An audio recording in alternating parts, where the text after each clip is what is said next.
You came back! Welcome back to Writer's Workshop. We're going to have so much fun today. We're going to look at some of my favorite books that I'm really excited to share with you. So writers, you know that we have been looking at other books, what we are calling mentor texts, to get ideas for our own writing. We've been looking at what those authors do, why they do it, and then we've been seeing if it's something that we could copy into our own stories. Not that we're copying their actual story and what they're saying, but more so how they're saying it and different tools and strategies that they're using. So, boys and girls, today I want to remind you and teach you that we can use other authors and other books to find new tips and ideas to help our own stories and to help our own writing.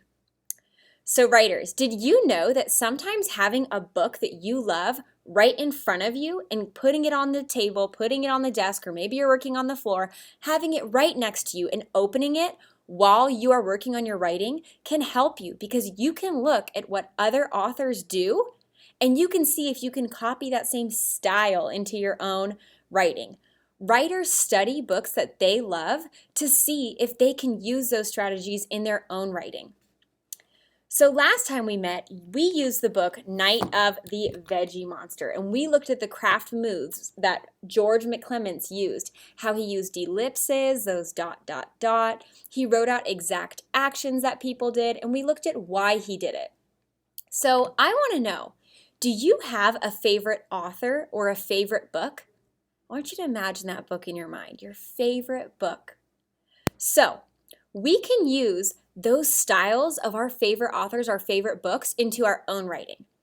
And when we're looking at those favorite books of ours, those favorite authors, we ask ourselves this question: what does this special author do in their writing that I can try in my writing? So as you're reading one of your favorite books and you look at what the author does, you're asking yourself, what is so special that this author does? And how could I copy that same strategy or style into my own writing? So I want to show you, friends, one of my all-time favorite books today. One of my all-time favorite books is called The Pigeon Has to Go to School by Mo Willems. And you, friends, may have read some of these other pigeon books. They are hilarious. They always make me laugh. They make my students laugh. So I love reading them. And I thought, well, if this is a book that I love so much, maybe it'll have some strategies that I can use. Even though this book is fiction, there's certain styles and things that are happening that I can use for my own writing. So I'm going to read it out loud to you. One of the first things that I noticed is that they use speech bubbles. Mo Willems used speech bubbles to show when the characters are talking. So I'm not going to read you the whole book. I wish I could, but I'm going to read you part of it. The pigeon has to go to school.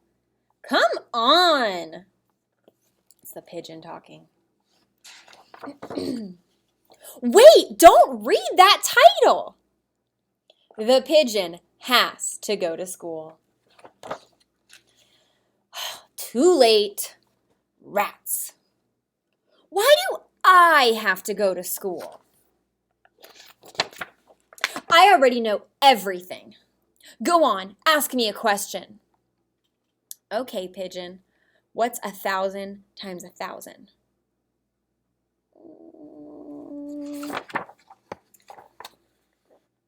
Well, I know almost everything. Does school start in the morning?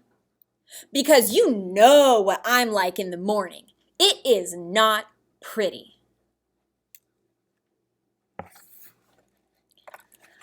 I wish I was a little chick again. A little itty bitty not going to school baby wavy pigeon. And I'll pause there. This book is so funny. And I noticed that the author, Mo, he used conversation bubbles. Did you friends see that? How he used speech bubbles, conversation bubbles, just like this. And I think he did that to show when someone was talking. And so that's the special thing I noticed. Like I said, when we read some of our favorite books, we ask ourselves, what is the special thing that this author does that I can copy? Well, Mo uses speech bubbles to show when the character is talking, and I think I could use those in my own stories.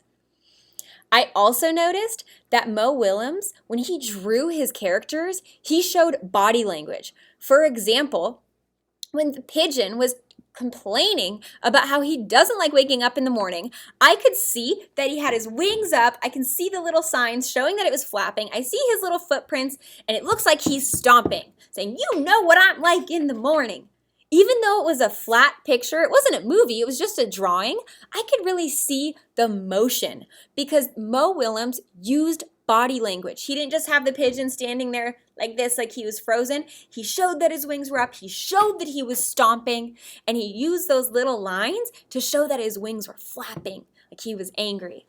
And I think that the author Mo did this to show the character's feelings and attitudes. Man, Pigeon, he is sassy, and I can see it because in some of them, he's standing with his hands on his hip, he's standing with his wings crossed, he's standing with them up in the air, he's marching his feet. So Mo uses body language, how your body is moving, to show how the character is feeling and what attitude the character might have. And I think that is something special that I can use in my own writing with my own personal narratives, my small moment stories.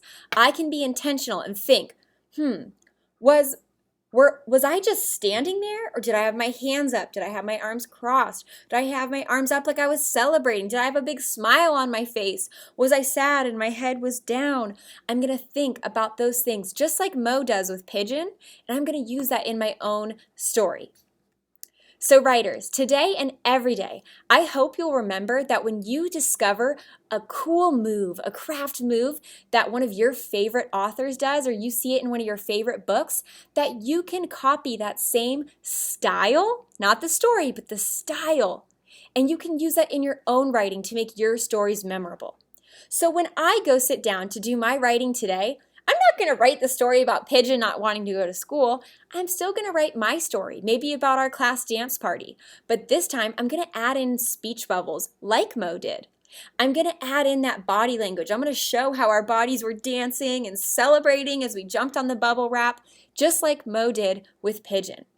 We learn from authors just like our readers are going to learn from our stories. So now it's your turn. Maybe you're ready to start a new story, or you want to go back to a story that you've already written. But I would encourage you to think about one of your favorite books. What was something neat that the author did that you could copy into your book, that same style?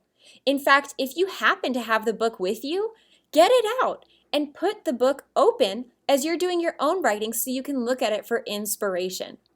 All right, I can't wait to see your stories. Writers go write.